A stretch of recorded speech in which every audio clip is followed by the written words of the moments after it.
Well, Dan, you said, I mean, 12 months ago, we didn't even know what Fight Island was, right? And now here we are kicking off the year in Fight Island. So, I mean, are these trips still, like, special to you? What's the feeling? And how much is Fight Island going to play into 2021?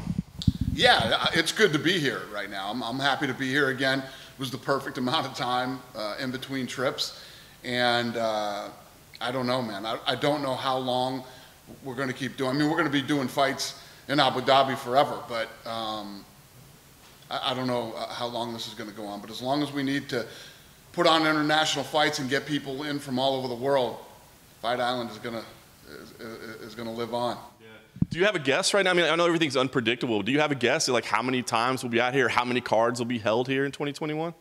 I have no idea yet. I'm just taking this thing fight by fight. You know, I mean, last time we talked, you know, we did the 5-week stint here. I didn't know when we were going to come back, but what made sense was the end of January, and here we are. Nice. Limited fans in the building, right? I know you said you want to wait, but you had always said Abu Dhabi, you let them do what they want because they're great partners. What's your feeling as you know we're going into this? I mean, are you excited to have fans there? Are you nervous at all about, you know, how it'll work operationally? What's your feeling on it? Nah, I mean, if you notice, what we've been doing at the Apex and here is I made sure that we always ran an in-house show at the fights, so those guys stayed on their game, and you know, no, this is going to be a show just like any other show. Yeah. I prefer to have the place sold out and have that real energy, but you know, these guys wanted to do it, so we're doing it. Is there any chance that, you know, come these fight nights, you hear the roar of the crowd and, you know, it adds something to maybe you go, you know what, maybe something's better than nothing? You might be right. That might happen, yeah. Maybe that will happen. Nice. 3 shows. First one's on ABC, right? Back on network television. Tell me, I mean, it hasn't had a lot of fanfare, right? I mean, it wasn't like press conferences and things like that, but I mean, is this a big moment to be back on network television? Yeah, I'm excited about it. And obviously, listen, if you look at what we've accomplished over the last several months, you know, it's a big deal. And the one thing that you know you can count on with sports right now is the UFC. So for ABC to say, hey, we want you to come on the network and put on an event, it feels good. I'm happy about it. Right now, we only know one event, but it would seem to make sense. I mean, obviously, it's a big partnership. I mean, are we going to see more of the UFC on ABC, or is this a test run, so to speak? I don't know. You know, they wanted us to throw this on ABC, and we're going to do it. So, yeah, we'll go out. I think, you know, it's always, when you're on television, no matter where you are, it's about the main event. And I couldn't be happier, couldn't be a better main event to be on ABC than Holloway and Kattar, so yeah. I'm happy about it. I was going to ask you about that fight. I mean, we know what it means for Khabib Kattar, right? I mean, this guy's on their way up, and he wants to prove he belongs to the elite. I wonder what you think of Max Holloway, right? I mean, he's had a couple losses, a couple setbacks. I mean, is this, I don't want to say a must-win or a make or break, but do you feel like this is one of those kind of crossroads fights in his career where he tries to stay, he's still in the elite status? Well, you got to look. I mean, he believes, and other people believe that he won the last title fight. So, you know, the guy's had a couple losses against the guy who is the world champion right now and was the #1 contender.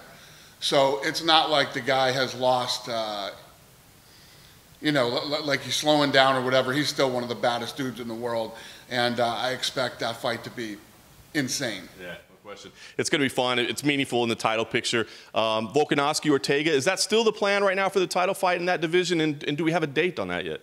Don't have a date. Don't have a date. Yeah. That's still the plan, right? Fair enough. I want to ask you about the co-main as well, Matt Brown and Carlos Condit, right? That was a fight that kind of got moved around a little bit, but a co-main on network television, I got to ask the logic there. Is that just like a fight that there's no way it can suck at all? So you said this has got to be on network television? Yeah, and I don't see that one going 3 full rounds either.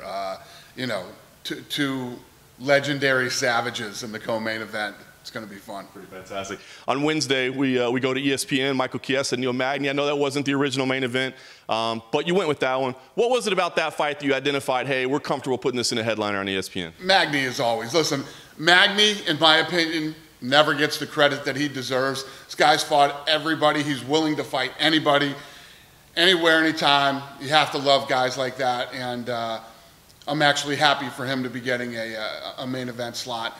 And Chiesa's a stud and been around for a long time too. So this is a much-deserved fight.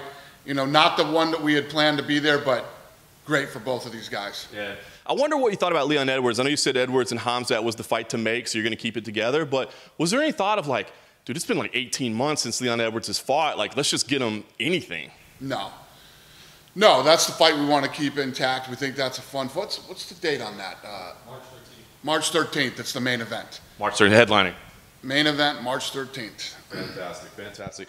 Then, of course, we get to 257, right? I mean, the crown jewel, the pay-per-view, Conor McGregor's back. I mean, give me just the excitement level to be starting the year with Conor McGregor in a pay-per-view headliner. Yeah, no, it's one thing to have Conor back. It's another thing to have Conor back. I mean, this is the motivated, you know, when Conor is like he is right now, you're guaranteed for it. And I just saw a thing with Poirier yesterday where Poirier's like, let me tell you what, if you think that I'm the same guy that fought Conor last time, you're out of your mind. You're going to see a war, and I believe every word of it. I think that this is the right fight at the right time for both of these guys, and I think it's going to be fun. You've been saying that Conor's kind of switched on right now, right? That you feel like he's dialed in. What do you think motivates him right now, right? I mean, the guy's done everything in the sport. He's obviously got a ton of money in the bank. So what gets him going and gets him dialed into these slots like he is now? I think time off is what's given him this. You know, he's as famous can be. You said he's got all the money in the world. You know, there's a lot of things that drive you crazy about this sport. And it gets you to a point where you're just like, I don't want anything to do with this right now. And then once you get away from it for a while, you start to remember all the things that you love about it. All, you know, and I can imagine for a fighter, I don't know, I couldn't speak on that side, you know, the level of training that they do and fight week and all the things that go into it, but I think you start to miss it, and I think that's where he was. And I've seen it happen with so many other guys too.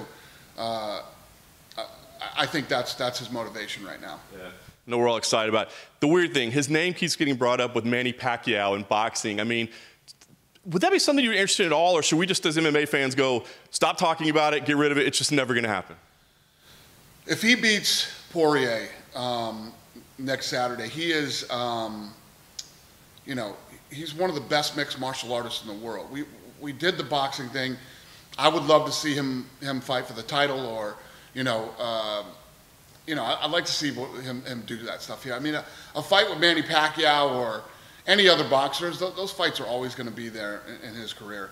So yeah, it's not something that I'm thrilled about. Nice. Do we have a date dialed in for the Khabib meeting yet? Is that scheduled and on the books? No, not yet. I'm not sure exactly when he gets here, but when he does, we'll connect. I texted him before I left Vegas, and I said, see you soon. When it does happen, are you expecting to walk away with clarity like that day on what the future of the lightweight division, or is it a situation where he'll say, let's meet again in a month and figure this out? I mean, what are you expecting out of that meeting? It's going to be a 5-minute conversation. It's yes or no. It's yes or no. I mean, when I left Abu Dhabi last time and he and I were texting, you know, we went back and forth on why I think he should keep fighting. And, you know, he was super emotional coming out of that fight. So he's had time now to rest, think about it, you know, all the other things. This is going to be a 5-minute conversation. So you already started the hard sell on him. Are you feeling good? I know you said you thought you could talk him into it. Are you feeling good, or was he pushing back? Yeah, I think he'll fight, but we'll see. It's not going to be, it's not going to be an argument or, you know, a lengthy conversation. It's going to be a yes or no. Right. Outside of Fight Island, I wanted to ask you, a big article came out this week about Spencer Fisher. He's kind of gone public, I guess, with everything that he's been dealing with, potential CTE, that sort of thing. Now that that's all been made public, I mean, do you have any thoughts on that situation? I know you tried to financially help him out for a little while. I mean, do you have any thoughts on that situation? Is there anything, you know, we can learn from that situation? Listen, we're all learning every day about the brain injury stuff, you know? You know, we've been investing in this Ruvo Center to try to figure out more. We're now interested in, this thing just came out on Real Sports about psychedelics. And we've actually reached out to the Johns Hopkins guys, and, you know, we're diving into that. But listen, he's not the first, and he's definitely not going to be the last. I mean, this is a contact sport, and anybody who's ever done this younger, myself included, is dealing with brain issues. It's part of the gig. Yeah. The Trump presidency is coming to a close. I wanted to ask, I mean, obviously you said friend, business partner for a long time. being how divisive the whole situation was, do you wish maybe you hadn't got involved in the political side of things at all? I mean, it's just a crazy scene. Do you wish you would have steered clear of that at all? Listen, I'm not a political person as it is, but, you know, I've been friends with this guy for 20 years. Yeah. Last thing, 2020 was a crazy year. You said one of the most trying, but you got through it. It was a successful year. Talk to me about 2021. Can you envision the future at all? What do you see? Tease us a little bit on what we can see. You're always saying stay tuned. We're going to blow your mind. What are we going to see in 2021? Yeah, we're working on some cool stuff. I mean, every year I say to you guys, we're going to take this to another level, this year included. So, yeah, we're working on some interesting stuff. Hopefully, midsummer maybe and early fall, we'll drop a bomb on everybody. Oh, come on, you got to do more than that. You'll see. You'll see. I could tell you I'd announce it, but, you know, we got to get it done first. Yeah. Last thing for me, I did want to ask. I was intrigued by you telling Brett Okamoto that maybe Zhang Weili would fight in China, right? So, I mean, while you said you're focused on Fight Island, you're focused on Vegas, you are starting to explore the possibility of other sites around the world? Yeah, places that will open. I will go. I will be the first. I promise you that. I mean, we know it. So any of these places that start to open, whether it's a Florida or a Texas, and I mean really open, you know, I'll be there.